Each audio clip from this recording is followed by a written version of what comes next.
Prepare ইংলিশে তোমাদের সকলকে স্বাগত জানাই। আমার এই ইউটিউব চ্যানেলে কম্পিটিটিভ ইংলিশের A to Z গাইডেন্স তোমরা পেয়ে যাবে।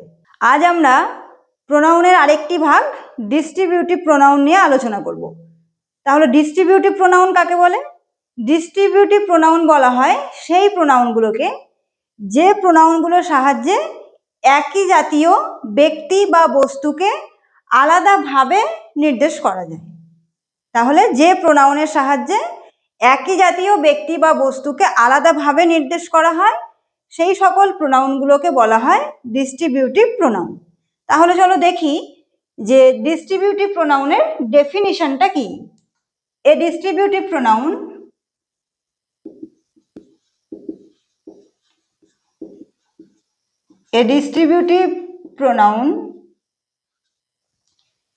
refers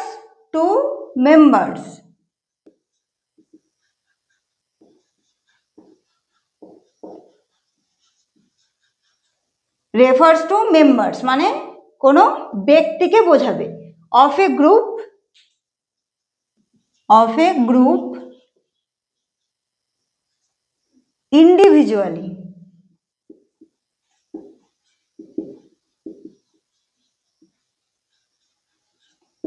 rather than collectively।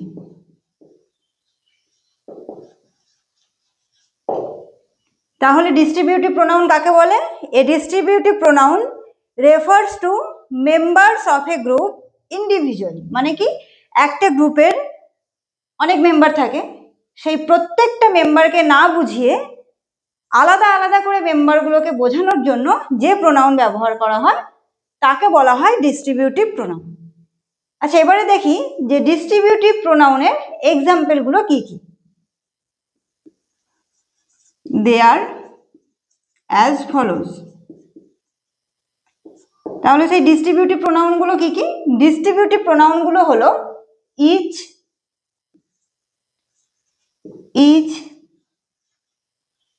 আর কি এভরি, আইদার, নিদার অ্যান্ড নান। এছাড়াও আরো কিছু আছে ডিস্ট্রিবিউটিভ প্রোনাউন। তাহলে ইচ, এভরি, আইদার, নিদার, নান এগুলো হলো ডিস্ট্রিবিউটিভ প্রোনাউনের এক্সাম্পল। এছাড়াও আরো কিছু ডিস্ট্রিবিউটিভ প্রোনাউন আছে যাদের অত ইউজ নেই বা যেগুলো খুব বেশি পরিমাণে ব্যবহৃত হয় না। তো চলো এবার আমরা দেখে নেব যে ডিস্ট্রিবিউটিভ প্রোনাউনের ব্যবহারটা কি বা use of distributive pronoun. Use of distributive pronoun.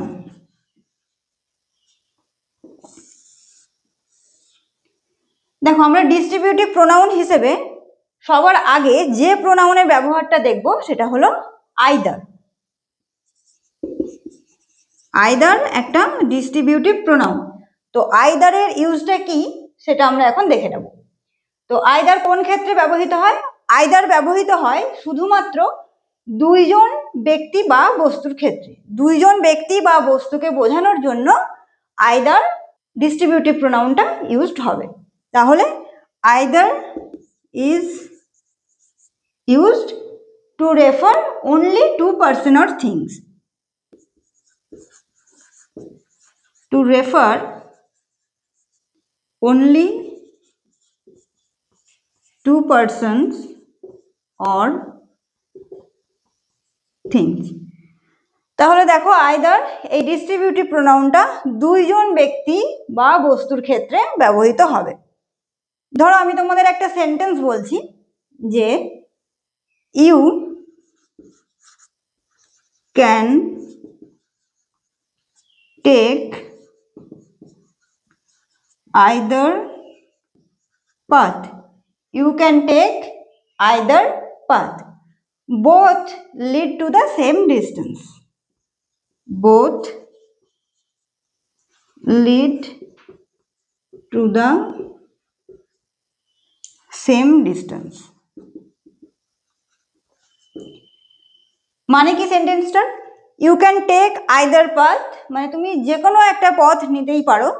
Both lead to the same distance, দুটো পথেরই ডিস্টেন্সটা বা দূরত্বটা সেম। তাহলে দেখো এখানে আইদার ইউজ হয়েছে। আইদার আগেই বলেছি যে আমরা আইদারের ইউজটা দেখে নেব। তাহলে দেখো এখানে আইদার ডিস্ট্রিবিউটিভ প্রোনাউন হিসেবে ইউজ হয়েছে। আর দেখো নিয়মটা কি ছিল, যে is use to refer only two person or thing, দুইজন ব্যক্তি বা বস্তুর ক্ষেত্রে আইদার ডিস্ট্রিবিউটিভ প্রোনাউন হিসেবে ব্যবহৃত হবে। তো দেখো এখানে বলা হয়েছে যে both lead to the same distance. আর প্রথমে বলেছি you can take either path, মানে কি দুটো পথ বা দুটো রাস্তা, তার মধ্যে তুমি যে কোনো একটা রাস্তা নিতে পারো। তাই যেহেতু দুটো রাস্তার ক্ষেত্রে ব্যবহৃত হচ্ছে বা দুটো জিনিসের ক্ষেত্রে, সেই জন্য আইদার ডিস্ট্রিবিউটিভ প্রোনাউন ইউজ হয়েছে। এরপর আমরা দেখে নেব ডিস্ট্রিবিউটিভ প্রোনাউন নিদারের use. Number 2, neither. Neither neither ব্যবহৃত হয় শুধুমাত্র দুইজন ব্যক্তি বা বস্তুর ক্ষেত্রে, কিন্তু সেটা নাবাচক বাক্যের ক্ষেত্রে ব্যবহৃত হবে, কোনো পজিটিভ বাক্যে ব্যবহৃত হবে না। নিদার অলওয়েজ নেগেটিভ সেন্টেন্সে বা নেগেটিভ বাক্যে ব্যবহৃত হবে। তাহলে neither is used to mean two person, to mean two persons or things in negative,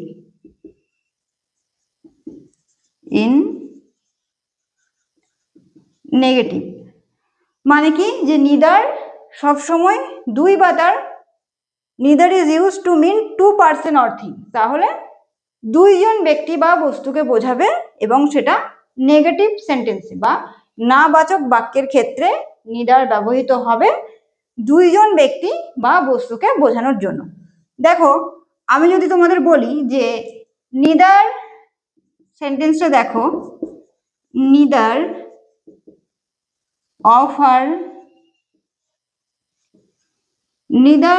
of her parents said goodbye, তাহলে কি দাঁড়ালো সেন্টেন্সটার মিনিং, যে neither of her parents said good bye, তার পেরেন্টসদের মধ্যে কেউই গুড বাই জানায়নি। তাহলে কি পেরেন্টস মানে কি পিতামাতা, পিতামাতা মানে দুজনকেই বোঝাচ্ছে, তার পিতা এবং মাতা।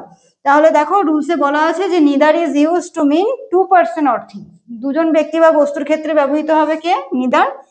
আর কি বলা হয়েছে যে নেগেটিভ সেন্টেন্সে বা নাবাচক বাক্যের ক্ষেত্রে। এখানে দেখো neither of her parents said good bye, তার বাবা মার কেউই তাকে গুড বাই জানায়নি, তাহলে সেন্টেন্সটা কি নাবাচক বাক্য।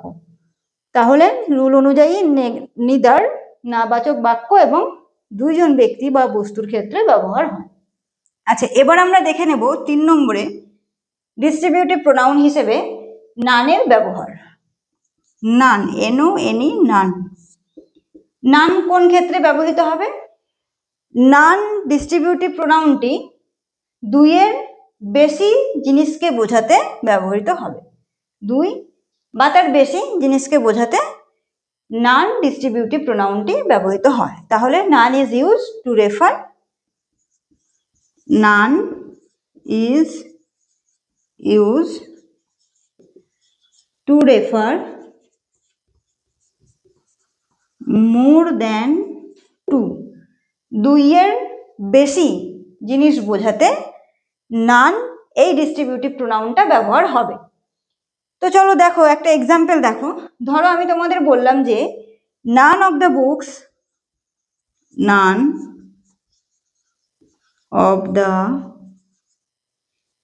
Of the books on the shelf are interesting, on the shelf are interesting. তাহলে দেখো none of the books on the shelf are interesting, মানে সেলফের কোনো বইই ইন্টারেস্টেড নয় বা ইন্টারেস্টিং নয়।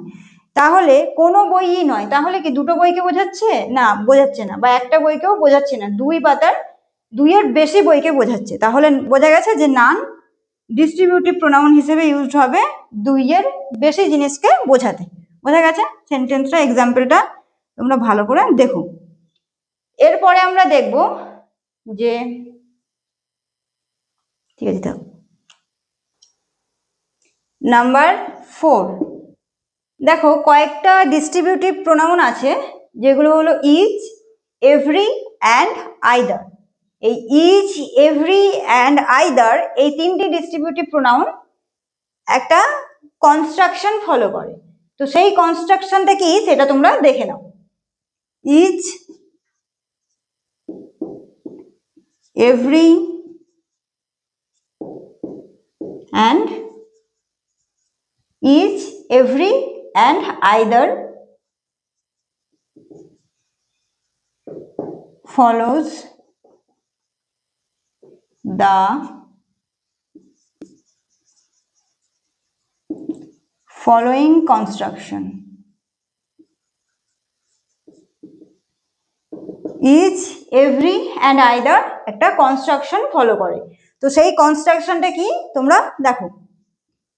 দুটি কনস্ট্রাকশন এই তিনটে distributive pronoun each, every and either দুটো কনস্ট্রাকশন ফলো করে। সেগুলো কি? নাম্বার 1 কি, যদি ডিস্ট্রিবিউটিভ প্রোনাউন থাকে, DP means distributive pronoun, plus তার সাথে যদি নাউন থাকে আর নাউনটা যদি হয় সিঙ্গুলার, ঠিক আছে, DP distributive pronoun plus noun, আর সেই নাউনটা যদি হয় সিঙ্গুলার, প্লাস যদি কোনো ভার্ব থাকে এবং ভার্বটাও যদি হয় সিঙ্গুলার, তাহলে তারপরে যে প্রোনাউনটা ইউজ হবে সেটা কি হবে? এরপর যে প্রোনাউন আসবে বা যে প্রোনাউন ইউজ হবে সেই প্রোনাউনের ফর্মটা হবে সিঙ্গুলার। বোঝা গেছে? নাম্বার 1 কনস্ট্রাকশন হলো ডিস্ট্রিবিউটিভ প্রোনাউন প্লাস যদি কোনো নাউন থাকে এবং নাউনটা যদি হয় সিঙ্গুলার, প্লাস যদি ভার্ব থাকে এবং ভার্বটাও যদি হয় সিঙ্গুলার, তাহলে তারপরে যে প্রোনাউনটা ইউজ হবে সেই প্রোনাউনের ফর্মটা কি হবে? সিঙ্গুলার ফর্ম হবে। বোঝা গেছে? নেক্সট আমরা দেখে নেব যে 2 নম্বর কনস্ট্রাকশনটা কি। 2 নম্বর কনস্ট্রাকশন হলো ডিপি মিনস ডিস্ট্রিবিউটিভ প্রোনাউন। যদি ডিস্ট্রিবিউটিভ প্রোনাউন থাকে প্লাস যদি থাকে ওএফ অফ, প্লাস যদি থাকে দি, টিএইচই দি, প্লাস যদি কোনো নাউন থাকে এবং সেই নাউনটা যদি হয় প্লুরাল। বোঝা গেছে? তারপরে যদি সেন্টেন্সে কোনো ভার্ব থাকে এবং সেই ভার্বটা যদি হয় সিঙ্গুলার, তাহলে তারপরে কি হবে? তারপর যে প্রোনাউনটা ইউজ হবে সেটা কি হয়ে যাবে? সেটা হবে সিঙ্গুলার। তাহলে দেখো, যদি থাকে distributive pronoun plus of plus the plus noun, আর সেই নাউনটা যদি হয় প্লুরাল, প্লাস যদি সেন্টেন্সে কোনো ভার্ব থাকে এবং সেই ভার্বটা যদি হয় সিঙ্গুলার, তাহলে তারপরে যে প্রোনাউনটা ইউজড হবে সেটা কি হবে? সেই প্রোনাউনটা হয়ে যাবে সিঙ্গুলার। তাহলে এই কনস্ট্রাকশনটা তোমরা খুব ভালো করে মনে রাখবে।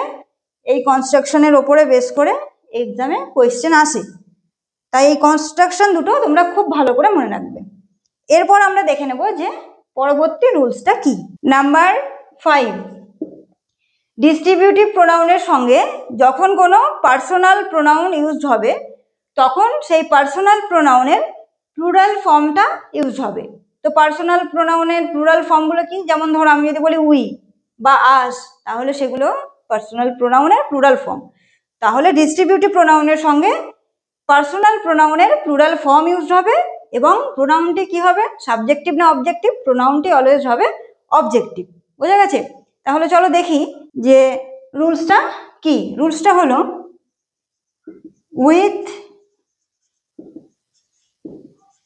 distributive pronoun, with distributive pronoun the plural form of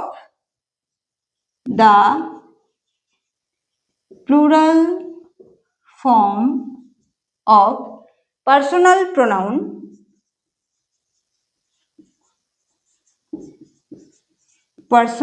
pronoun when comes। Distributive প্রোনাউনের সঙ্গে পার্সোনাল প্রোনাউনের প্লুরাল ফর্মটা যখন আসবে, the form of the pronoun, the form of the pronoun should be objective. তাহলে দেখো যে with distributive pronoun the plural form of personal pronoun when comes, distributive প্রোনাউনের সঙ্গে পার্সোনাল প্রোনাউনের প্লুরাল ফর্ম যখন আসবে তখন কি হবে, the form of the pronoun should be objective, তাহলে তখন সেই প্রোনাউনের ফর্মটা হয়ে যাবে অবজেক্টিভ। তো দেখো একটা এক্সাম্পল দেখো, ধরো আমি তোমাদের বললাম যে each of we,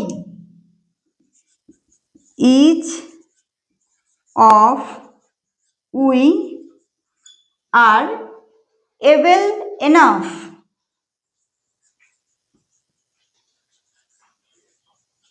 two carry the load, carry the load. ধরো এই সেন্টেন্সটা আমি তোমাদের দিলাম যে each of we are able enough to carry the load, আমরা প্রত্যেকেই যথেষ্ট এবেল এই লোডটা ক্যারি করার জন্য। তাহলে এই সেন্টেন্সে ভুলটা কোথায় তোমাদের আইডেন্টিফাই করতে হবে।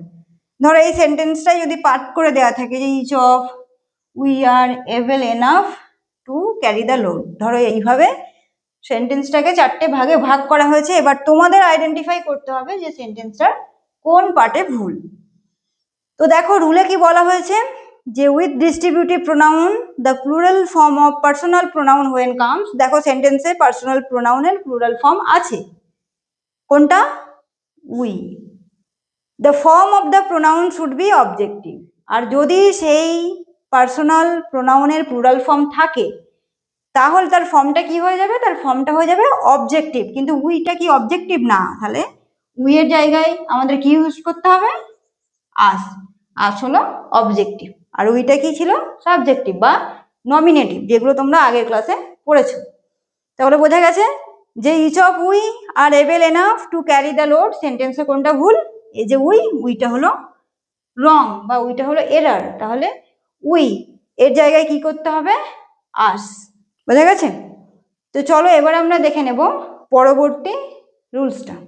নাম্বার 6, ডিস্ট্রিবিউটিভ প্রোনাউন হিসেবে আমরা ইচের আরেকটা ব্যবহার দেখে নেব। দেখো ইচ সাধারণত বাক্যের শুরুতে ইচ বসে, বা সাধারণত বাক্যের শুরুতে ইচ ব্যবহৃত হয়, কিন্তু কিছু কিছু ক্ষেত্রে ইচকে বাক্যের মাঝেও ব্যবহার করা যায়। কিভাবে, সেন্টেন্সের মাঝখানে বা সেন্টেন্সের মাঝে ভার্ব এবং অবজেক্টের ঠিক মাঝে ডিস্ট্রিবিউটিভ প্রোনাউন ইচকে অনেক সময় ব্যবহার করা যায়। তাহলে দেখো যে generally each is placed, each is placed কোথায় প্লেসড করা হয় বা কোথায় ইউজড হয়, at the beginning of a sentence, at the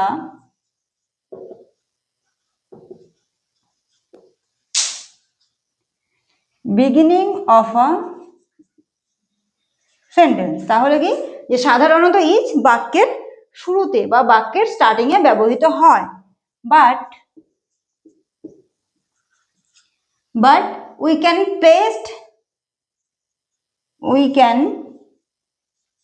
place the distributive pronoun each, কিন্তু আমরা ডিস্ট্রিবিউটিভ প্রোনাউন ইচকে আর কোথায় ব্যবহার করতে পারি, in between verb and object. বোঝা গেছে যে generally each is placed at the beginning of a sentence, সাধারণত ইচ কোথায় ইউজ হয়, সেন্টেন্সের বিগিনিংয়ে বা সেন্টেন্সের শুরুতে, but we can place the distributive pronoun each in between verb and object, কিন্তু আমরা অনেক সময় ডিস্ট্রিবিউটিভ প্রোনাউন হিসেবে ইচকে ভার্ব এবং অবজেক্ট তার মাঝে ইউজ করতে পারি। তো চলো দেখো একটা সেন্টেন্স দেখো, ধরো আমি বললাম যে each of the students each of the student contributed 50 rupees. Contributed 50 rupees. দেখো এই একটা সেন্টেন্স লিখেছি যে each of the students contributed 50 rupees. তাহলে দেখো সেন্টেন্সের শুরুতে আছে ইচ, তাহলে সেন্টেন্সটি কি? সেন্টেন্সটি রাইট সেন্টেন্স, কারণ রুলে বলা হয়েছে যে each is placed at the beginning of a sentence. তাহলে এই সেন্টেন্সে ইচ সেন্টেন্সের বিগিনিংয়ে রয়েছে বা স্টার্টিংয়ে। বেশ, আর একটা সেন্টেন্স যদি আমি তোমাদের বলি যে দ্য স্টুডেন্টস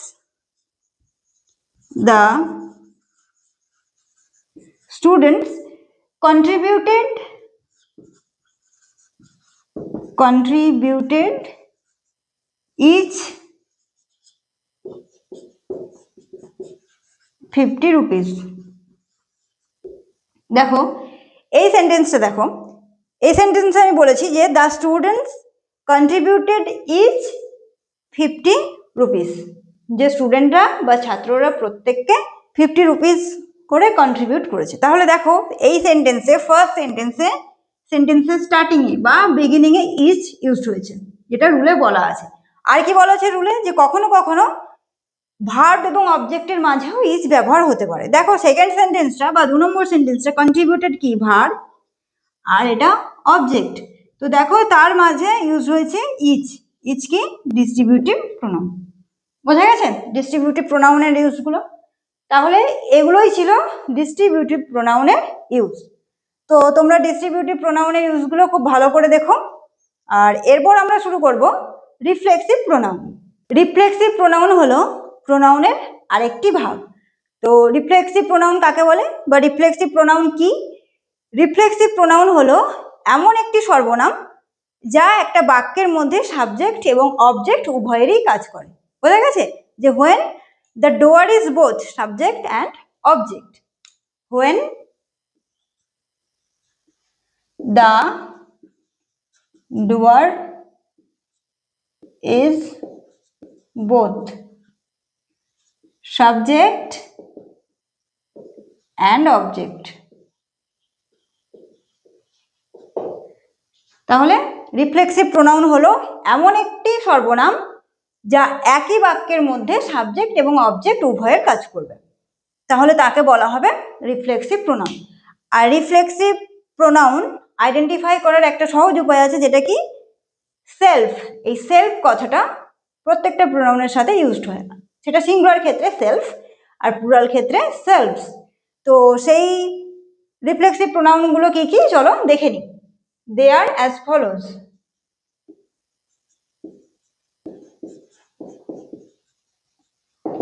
সেগুলো কি কি? সেগুলো হলো মাইসেলফ, yourself,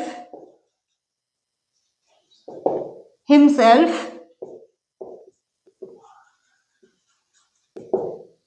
herself, itself, আর কি? ourselves, আর কি হতে পারে? yourselves and themselves।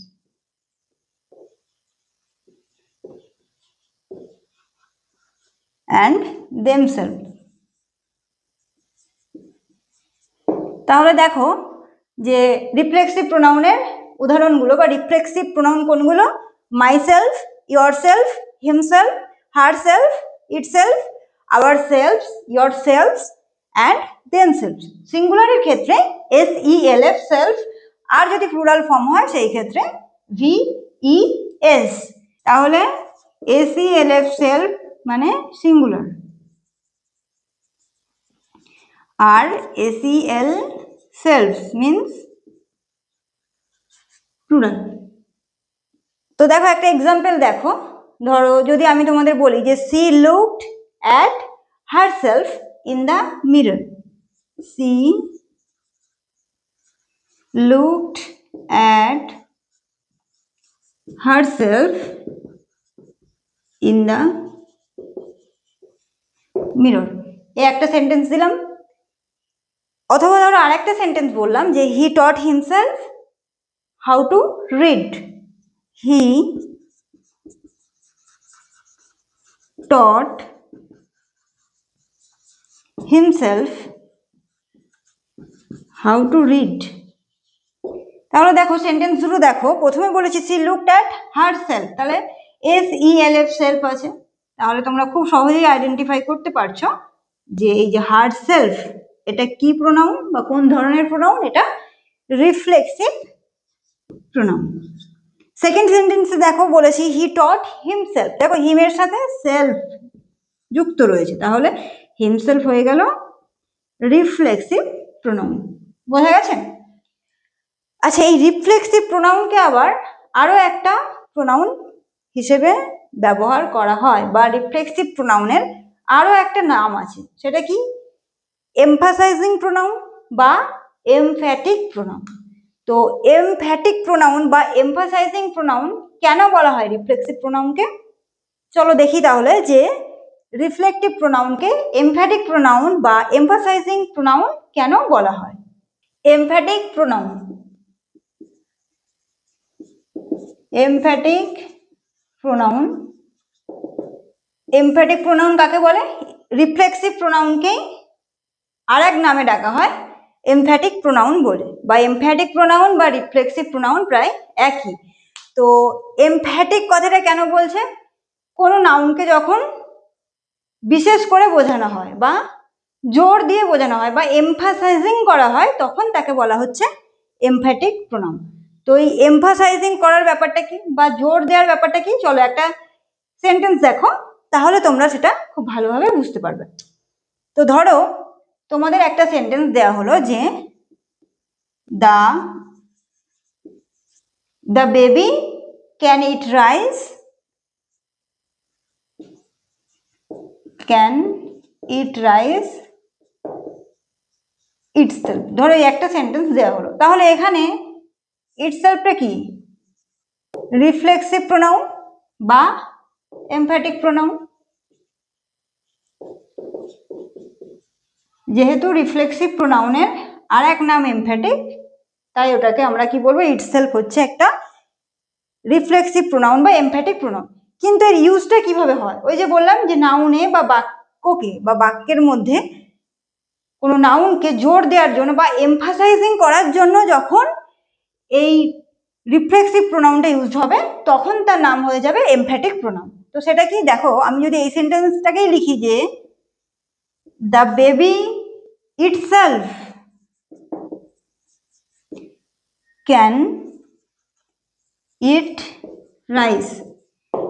দেখো সেন্টেন্সটার পরিবর্তনটা শুধু লক্ষ্য করো, প্রথম সেন্টেন্সে বলেছি the baby can eat rice itself, মানে বেবি নিজে নিজেই খাচ্ছে। সেম সেন্টেন্স দেখো দ্বিতীয়টা, তার মিনিংটাও কিন্তু একই, কিন্তু ইটসেলফের জায়গাটা শুধু পরিবর্তন হয়ে গেছে। কোথায় বসেছে? দেখো নাউনের ঠিক পরে, নাউনকে এমফাসাইজ করছে ইটসেলফ, বা ইটসেলফটা কি একটা রিফ্লেক্সিভ প্রোনাউন। কিন্তু এই রিফ্লেক্সিভ প্রোনাউন যখন নাউনকে এমফাসাইজ করছে, বেবি এখানে নাউন, দেখো ইটসেলফ কাকে এমফাসাইজ করছে? বেবিকে এমফাসাইজ করছে, কিন্তু ফার্স্ট সেন্টেন্সে কোনো এমফাসাইজ করেনি। সেই জন্য ফার্স্ট সেন্টেন্সের ইটসেলফে আমরা কি বলবো? এমফ্যাটিক প্রোনাউন বলতেও পারো বা রিফ্লেক্সিভ প্রোনাউন। কিন্তু দ্বিতীয় সেন্টেন্সে এই ইটসেলফ হয়ে যাচ্ছে তখন রিফ্লেক্সিভ প্রোনাউন ইটসেলফ, কিন্তু তার আরেক নাম হয়ে যাচ্ছে এমফ্যাটিক প্রোনাউন। আর কেন হচ্ছে বুঝতে পেরেছ? যে এই যে বেবি তাকে এমফাসাইজ করছে বা তাকে জোর দিয়ে বোঝাচ্ছে যে baby itself can eat rice, যে বেবি নিজেই খেয়েছে। আগের সেন্টেন্সের মিনিংও তাই, কিন্তু শুধুমাত্র এই অবস্থার পরিবর্তনে সেন্টেন্সটা এমফাসাইজ করছে নাউনকে। তাই এই রিফ্লেক্সিভ প্রোনাউনের আর এক নাম হলো এমফাসাইজিং প্রোনাউন। বোঝা গেছে? তো এবার আমরা দেখে নেব যে ইউজ অফ রিফ্লেক্সিভ প্রোনাউন বা রিফ্লেক্সিভ প্রোনাউনের ব্যবহারগুলো কি কি। তো দেখো নাম্বার 1, ফার্স্ট ইউজটা কি রিফ্লেক্সিভ প্রোনাউনের? নাম্বার 1 হলো যে রিফ্লেক্সিভ প্রোনাউন কখনোই বাক্যের সাবজেক্ট হিসেবে ব্যবহার হবে না। বোঝা গেছে? Reflexive pronoun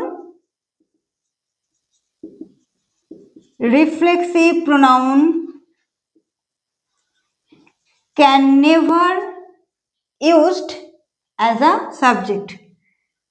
Reflexive pronoun can never used as a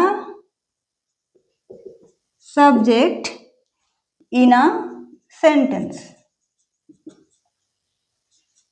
তাহলে বাক্যে কখনোই সাবজেক্ট হিসেবে রিফ্লেক্সিভ প্রোনাউন ইউজ হবে না। কিরকম দেখো, একটা এক্সাম্পল দেখো। ধরো আমি তোমাদের বললাম যে Sita and myself will go. তাহলে এই সেন্টেন্সে কি Sita and myself subject, verb, ঠিক আছে। তাহলে মাইসেলফ সাবজেক্ট, তো রুলে কি বলা হয়েছে যে reflexive pronoun can never use as a subject in a sentence. তাহলে মাইসেলফটা কি একটা রিফ্লেক্সিভ প্রোনাউন, আর রুলে বলা হয়েছে যে রিফ্লেক্সিভ প্রোনাউন কখনোই সাবজেক্ট হিসেবে বাক্যে ব্যবহৃত হবে না। তাহলে এখানে মাইসেলফটা ভুল, মাইসেলফ কখনোই বাক্যে ব্যবহৃত হতে পারবে না। তাহলে মাইসেলফের জায়গায় কি হবে, মাইসেলফের জায়গায় হয়ে যাবে I. Sita and I will go. বোঝা গেছে? চলো এবার আমরা দেখে নিই যে 2 নম্বর রুলসটা কি। 2 নম্বর রুলসটা হলো যে কিছু কিছু ভার্ব আছে যাদের সঙ্গে রিফ্লেক্সিভ প্রোনাউন ব্যবহার হয়, কিছু কিছু নির্দিষ্ট ভার্ব আছে যেগুলোর সঙ্গে সবসময় রিফ্লেক্সিভ প্রোনাউন ব্যবহার হবে। তো সেগুলো কি দেখো, সার্টেন ভার্বস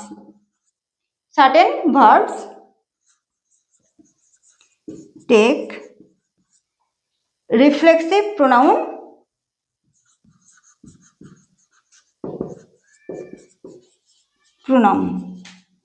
কিছু কিছু ভার্ব আছে যে ভার্বগুলোর সাথে রিফ্লেক্সিভ প্রোনাউন ইউজ হবে, কিন্তু একটা কন্ডিশন আছে। অন দ্য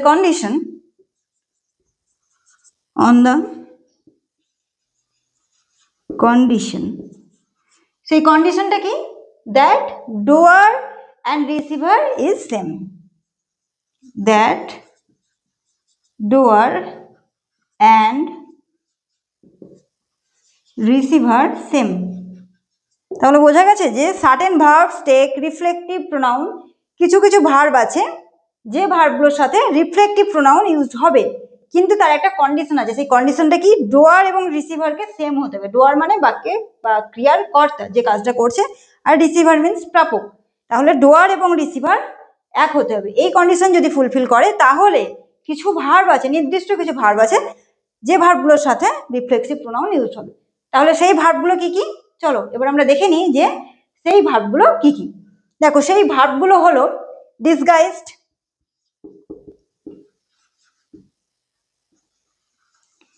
একটা হলো ডিসগাইজড, আচ্ছা আর একটা কি ডিসগাইজ, আর একটা হলো হার্ট, আর একটা ভার্ব হলো রিকনসাইল্ড। বোঝা গেছে? নেক্সট আর কি, অ্যাবসেন্টেড,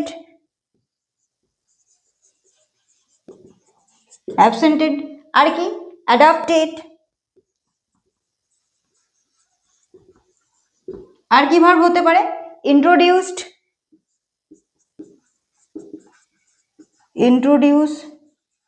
আর কি হতে পারে, এনজয়েড,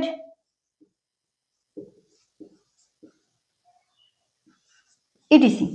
তাহলে এরকম কিছু ভার্ব আছে, একদম নির্দিষ্ট ভার্ব বা ফিক্সড ভার্ব, এই যে disguised, hurt, reconciled, absented, adapted, introduced, enjoy, etc. এরকম আরো কিছু আছে যে ভার্বগুলোর সাথে রিফ্লেক্সিভ প্রোনাউন ইউজ হবে, কিন্তু কন্ডিশনটা কি, ডোয়ার এবং রিসিভারকে সেম হতে হবে। তাহলেই এই ভার্বগুলোর সাথে কোন প্রোনাউন ইউজ হবে, রিফ্লেক্সিভ প্রোনাউন ইউজ হবে। তো এই যে এই ফর্মগুলো আমি লিখলাম, ডিসগাইজড, হার্ট, রিকনসাইল্ড, অ্যাবসেন্টেড, আমি এগুলো পাস্ট টেন্সে লিখেছি, কিন্তু এগুলো বোথ সেন্টেন্সেই হতে পারে, বোথ টেন্সেই হতে পারে, সেটা পাস্টও হতে পারে আর প্রেজেন্ট টেন্সও হতে পারে। বোঝা গেছে? তো চলো একটা এক্সাম্পল দেখো। তাহলে দেখো এক্সাম্পলটা দেখো, ধরো আমি তোমাদের বললাম যে we enjoyed at the party,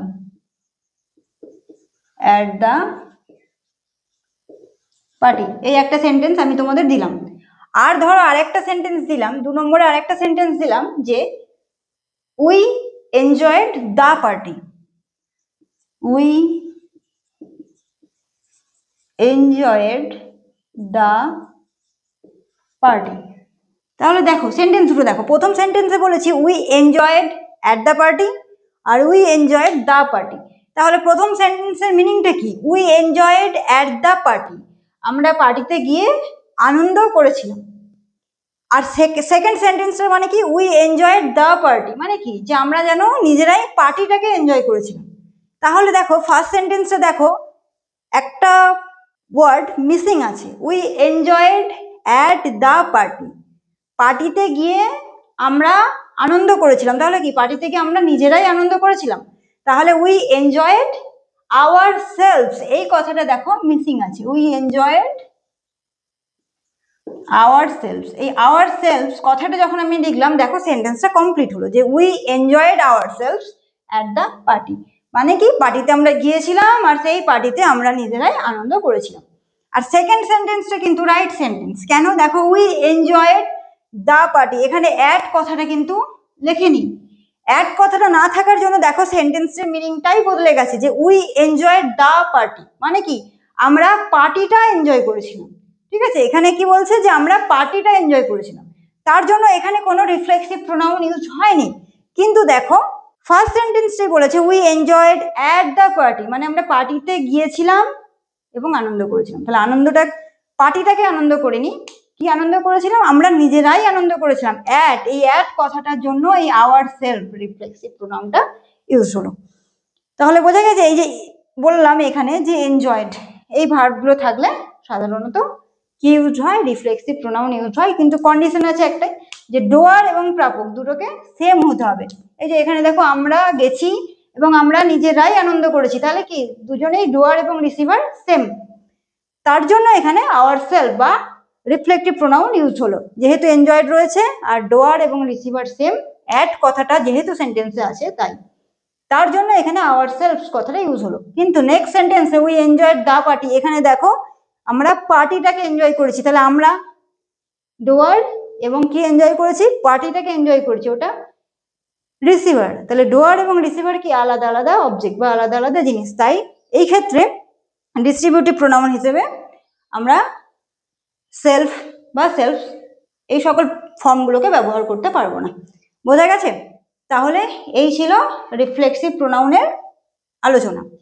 আজকের ভিডিওটি এই পর্যন্তই। ভিডিওটির পিডিএফ ডেসক্রিপশন বক্সে দেওয়া আছে, তোমরা সেখান থেকে আবারও খুব ভালো করে দেখে নিও।